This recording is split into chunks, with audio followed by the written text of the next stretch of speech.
بسم اللہ الرحمن الرحیم۔ السلام علیکم۔ فکر آخرت۔ ایمان کے بعد انسان کی زندگی سنوارنے والا اور فلاح کے مقام تک پہنچانے میں سب سے بڑا دخل خدا کے خوف اور اس کی خشیت اور آخرت کی فکر کو ہے۔ اس لیے نبی صلی اللہ علیہ وسلم نے اپنی امت کو ان دو باتوں کی طرف خصوصی توجہ دلائی۔ خوف کے ساتھ امید پایا جانا بھی ضروری ہے، ورنہ صرف خوف کی موجودگی میں انسان پر مایوسی طاری ہونے لگتی ہے اور صرف امیدیں باندھنے سے وہ لاپرواہی کی روش اختیار کر لیتا ہے۔ اس لیے نبی صلی اللہ علیہ وسلم نے فرمایا کہ انسان کا ایمان امید اور خوف کے درمیان محفوظ رہتا ہے۔ نبی صلی اللہ علیہ وسلم نے ارشاد فرمایا، دانائی کی اصل اللہ کا خوف ہے۔ اللہ کے قہر و جلال اور قیامت اور آخرت کے لرزہ خیز اور ہولناک احوال کے متعلق تمہیں وہ سب معلوم ہو جائے جو مجھے معلوم ہے، تمہارا ہنسنا بہت کم ہو جائے اور رونا بہت بڑھ جائے۔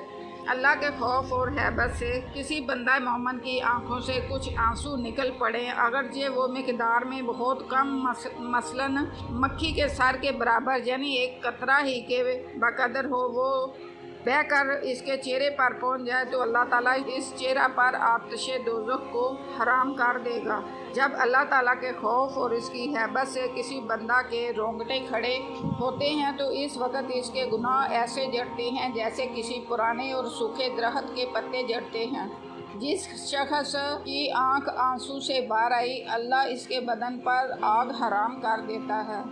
ہوشیار اور توانا وہ ہے جو اپنے نفس کو قابو میں رکھے اور موت کے بعد کے لیے یعنی آخرت کی نجات اور کامیابی کے لیے عمل کرے، اور نادان و ناتواں وہ ہے اپنے آپ کو خواہشات نفس کے تابع کر دے اور بجائے احکام خداوندی کے اپنے نفس کے تقاضوں پر چلے اور اللہ سے امیدیں باندھے۔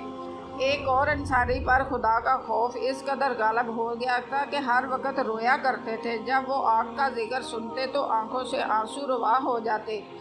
دل میں ڈر اتنا بیٹھ گیا کہ وہ گھر میں پڑے رہتے تھے۔ جب حضور صلی اللہ علیہ وسلم نے ان کا ذکر سنا تو ان کے مکان پر تشریف لے گئے اور جا کر ان کو گلے سے لگا لیا۔ انصاری پر ایسی کیفیت طاری ہوئی کہ وہ گر پڑے اور روح پرواز کر گئی۔ حضور صلی اللہ علیہ وسلم نے فرمایا، لوگوں اس کی تجہیز و تکفین کا انتظام کرو، خدا کے خوف نے اس کا دل پاش کر دیا ہے۔ فرمایا، قیامت کے دن اللہ تعالیٰ ان فرشتوں کو جو دوزخ پر مقرر ہوں گے حکم دے گا کہ جس شخص نے کبھی مجھے یاد کیا یا کسی موقع پر جو بندہ مجھ سے ڈرا، اس کو دوزخ سے نکال لیا جائے۔ ایک مرتبہ آپ صلی اللہ علیہ وسلم نے قبر پر خطبہ دیتے ہوئے فرمایا، حاضرین، ہماری غفلت کا یہ حال ہے کہ گویا موت ہمارے لیے نہیں بلکہ صرف دوسروں کے لیے مقرر ہو چکی ہے۔ گویا حقوق کی ادائیگی ہم پر نہیں صرف دوسروں پر واجب ہے، اور جن مردوں کے ساتھ ہم قبرستان آتے ہیں گویا وہ چند دن کے مسافر ہیں، اور جو واپس ہو کر ہم سے ملیں گے ہم ان کو تو قبر میں دفن کر دیتے ہیں اور ان کا مال ایسے اطمینان سے کھاتے ہیں کہ گویا ہم کو ان کے بعد ہمیشہ دنیا میں ہی رہنا ہے۔ نصیحت کی ہر بات ہم بلا بیٹھے اور ہر آفت کی طرف سے مطمئن ہو چکے ہیں۔ مبارک باد ہے اس شخص کے لیے جو اپنے عیوب پر نظر کر کے دوسروں کی عیب جوئی سے بچ رہا۔ مبارک ہے اس شخص کے لیے جس نے حلال کی کمائی راہ خدا میں صرف کی، علماء کی اور عقل مندوں کی ہم نشینی اختیار کی اور غریبوں اور مسکینوں کے ساتھ چلتا رہا۔ مبارک ہے وہ شخص جس کے اخلاق ستھرے اور دل پاکیزہ ہو، لوگ اس کے شر سے محفوظ ہیں۔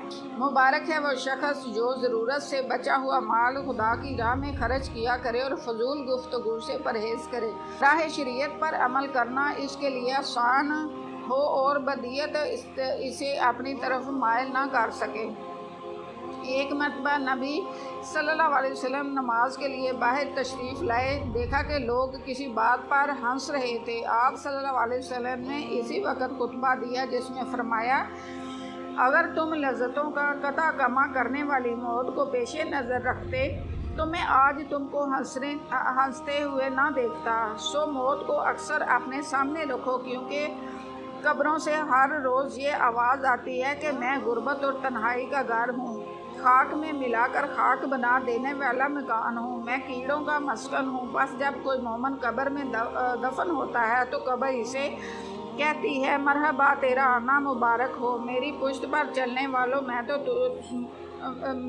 میں تو تجھے زیادہ عزیز تھا، آج جب کہ تو مجھے ملا ہے میرا سلوک دیکھ لے گا۔ پھر اس کے لیے قبر حد نظر تک فراخ کر دی جاتی ہے اور اس کے لیے جنت کی طرف سے دروازہ کھول دیا جاتا ہے۔ جب کوئی بد عمل یا کافر دفن ہوتا ہے تو قبر اسے دھتکار کر کہتی ہے کہ تجھے فراخی اور آرام نصیب نہ ہو، میری پشت پر چلنے والوں، میں تو مجھے سب سے زیادہ مبعوث تھا، آج جب کہ تو میرے قابو آیا ہے تجھے میرا سلوک معلوم ہو جائے گا۔ پھر قبر سمٹ کر اسے بھینچتی ہے حتیٰ کہ اس کی پسلیاں توڑ کر ایک دوسرے میں داخل کر دیتی ہے۔ راوی کا بیان ہے، اس موقع پر آپ صلی اللہ علیہ وسلم نے دونوں ہاتھوں کی انگلیاں ایک دوسرے میں ڈال کر بتایا کہ اس کی پسلیاں ایک دوسرے میں اس طرح داخل ہو جاتی ہیں۔ پھر آپ صلی اللہ علیہ وسلم فرمایا کہ اس کے لیے 70 زہریلے اژدہے مقرر کیے جاتے ہیں کہ ان میں ایک بھی اگر دنیا میں فنکار مار جائے تو ہمیشہ کے لیے زمین کی قوت نامیہ ختم ہو جائے، قیامت تک وہ اژدہے اسے ڈستے اور نوچ نوچ کر کھاتے رہیں گے۔ پھر آپ صلی اللہ علیہ وسلم نے فرمایا کہ قبر یا تو جنت کے باغوں میں سے ایک باغیچہ ہے یا جہنم کے گڑھوں میں سے ایک گڑھا ہے۔ جزاک اللہ۔